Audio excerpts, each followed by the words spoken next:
Hello, thank you so much for inviting me to this conference. I'm so sorry that I can't be there in person. My name is Samantha Burdett, and I'm the coordinator for the Calgary Local Immigration Partnership. We're located in Calgary, Alberta, Canada, right beside the Rocky Mountains. And our mission is to work together with newcomers to connect, collaborate, and contribute for shared prosperity. So I'm going to share my screen with you. I have some slides. So bear with me for just a second.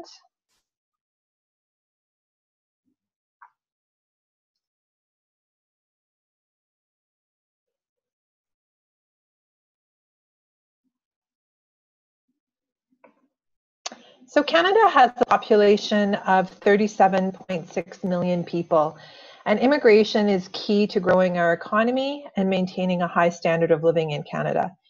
Each year, we accept over 300,000 immigrants to settle in Canada. In the last national census, just over 21% of the Canadian population was born outside of the country. People come to Canada through three main pathways: as an economic immigrant, as a sponsored family class immigrant, or as a refugee. As you can see, Canada now accepts roughly 50,000 refugees each year. These are refugees who have formally been approved by the UNHCR. And once they land in Canada, they immediately receive permanent resident status, which gives them the majority of the same rights and responsibilities of other Canadians. Canada is unique in this regard. The right to vote, work in certain fields, and to hold a Canadian passport are reserved for Canadian citizens, however. Canada historically has low numbers of refugee claimants, people who arrive at the border and claim refugee status, compared to countries in Europe especially. And that's largely due to our geography, but also because of an existing third country agreement we have with the US. And ironically, it's that relationship with the US which is actually increasing the numbers of irregular arrivals we're seeing to Canada. For the first time, we're seeing increases at the Canadian border with the US.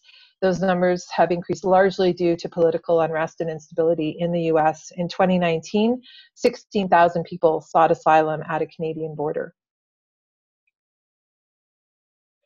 Just a quick word about terminology. For the most part, in everyday society in Canada, we don't differentiate between Canadians, but legally there are differences.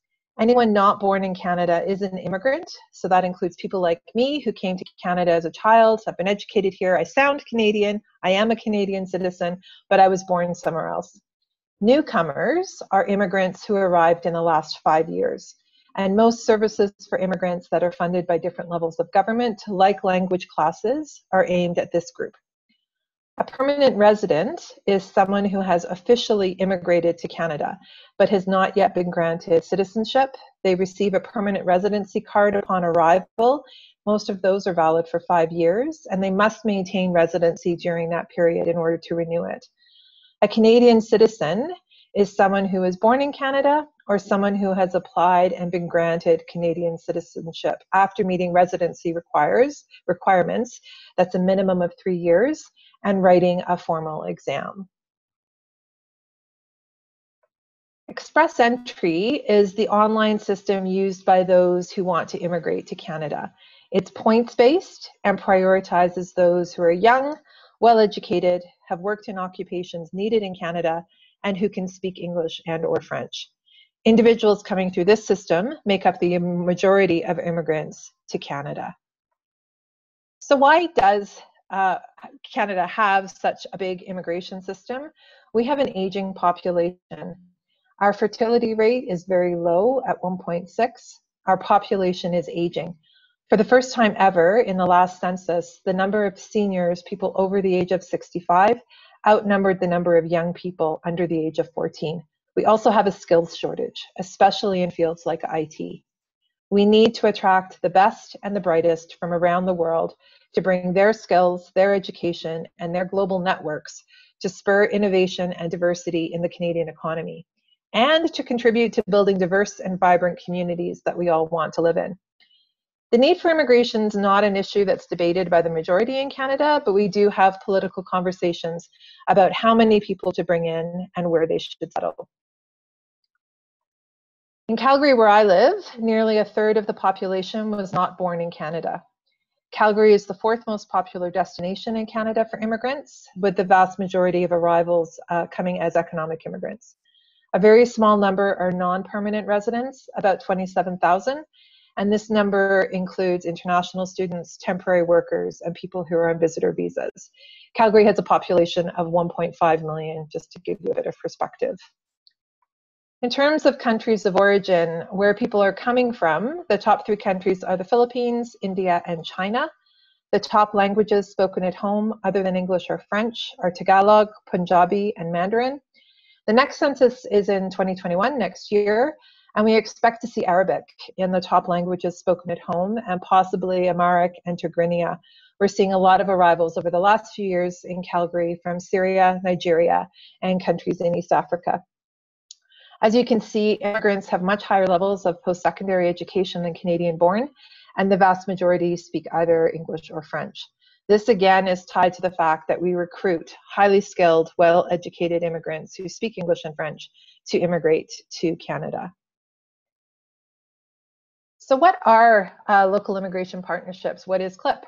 It's a whole community approach, and the ultimate goal of LIPS is to help immigrants settle into communities faster and more effectively, so that they can contribute to building a vibrant economy and healthy, inclusive communities.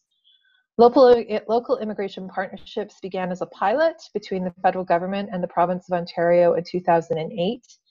It was felt that immigrants live in local communities, and so it made sense that local governments and local agencies should have a say in how they support immigrants as they settle. In 2014, the program expanded beyond Ontario, and there are now over 90 LIPs across Canada. Each is slightly different in focus, but most share a common structure, and all share common outcomes as defined by the federal government. All receive core funding from the federal government, which is largely for staff, 2 or 3 people usually, plus a small budget for research, outreach, and community engagement. We're also encouraged to look for additional funding for special projects. Oops, sorry.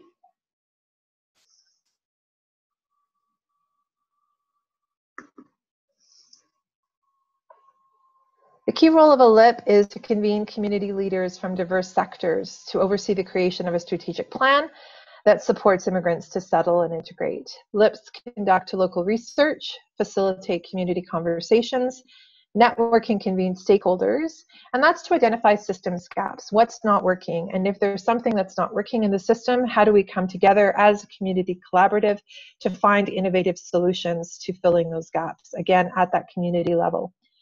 LIPs aim to ensure that mainstream organizations are including the needs of newcomers in their programs and services, and that they know about the specialized programmings that government funds for newcomers, and that settlement agencies know about the programs and services offered by mainstream organizations, again, so that newcomers get the right services and supports that they need as they build their lives in Calgary.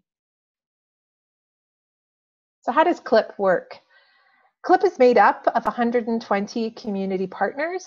All are volunteers who volunteer their time, most in their professional capacities, but some are individual community members who just want to support the integration of newcomers in Calgary. So we've got a few of our volunteers here in the photos. The senior leaders in the community representing 20 different sectors sit on the governing body, or what we call the CLIP Council. This is the group that oversees the development and implementation of our local strategic plan and the CLIP action plan. The strategic plan has the following objectives: to create a community that is welcoming and inclusive, and to support economic, social, cultural, and civic political integration of newcomers living in Calgary. The CLIP working groups were set up to implement the plan, and they mirror the 5 priorities identified by the community. One is economic well-being with things like financial literacy, employment, making the labor market in Calgary more equitable for immigrants to enter and participate, language, fostering language proficiency for newcomers, social capital, things like civic engagement, volunteering in the community, networking, and social inclusion. And that's about fostering active and meaningful connections between immigrants and the host community. We also have something called the Immigrant Advisory Table. And this group provides that firsthand experience and insight on living as an immigrant in Calgary. This expertise is used to inform and support our strategic and action planning.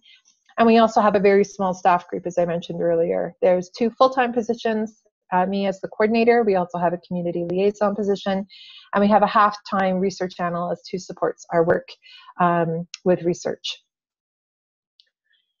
In terms of strategy development, in developing our first strategic plan, CLIP conducted primary research and engaged in extensive community consultations to identify priorities.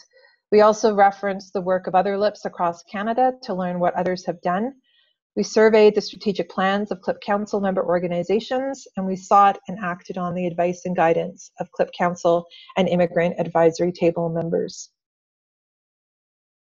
Having data at the local level is critically important for all LIPs. We can't make local plans without knowing what matters to our local communities and also understanding the local economic and social situation of immigrants. CLIP received funding from the federal government and from a local funder to administer 2 citywide surveys in 2017. We worked with City of Calgary research staff to create, administer, and analyze the survey. We'll be replicating these in early 2021. We also work closely with local university academics on projects like the Profile of Immigrant Health.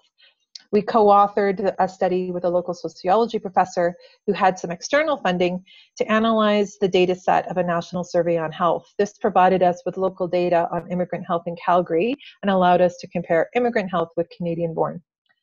The national census data provides a wealth of information, but gathering all the immigration-related data in one place and having it available at the local level is time-consuming and requires a certain level of data expertise that not all LIPs have. So in 2018, the federal government gave CLIP some additional funding to allow us to build a national online dashboard of immigration data specific to the needs of local immigration partnerships. It includes 2 census periods at the moment so that trends can be identified, and it'll be expanded to include data from the 2021 census when that became available. And you can actually have a look at that at lipdata.ca. That's publicly available. We're currently conducting an evaluation of our first action plan, and we'll be doing community consultations this autumn to determine priorities for our new action plan.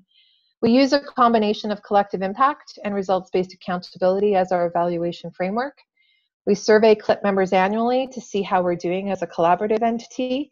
And in terms of the work that we do, we ask questions like, how much did we do? How well did we do it? And is anyone better off? That last question is always the hardest to measure. Due to COVID and the uncertainty that has brought in all aspects of life at the moment, our next action plan will be a 1-year plan. Already, we're anticipating a shift in our focus as we have identified emerging issues already. How we address these and how we balance the work will be part of that priority setting we do with our community partners and our stakeholders. So that's it from me. Thank you so much for the opportunity to be with you today and to share some of the work that we're doing in Calgary. The organizers have my contact information. If anybody does want to get in touch, please don't hesitate to. Thank you so much.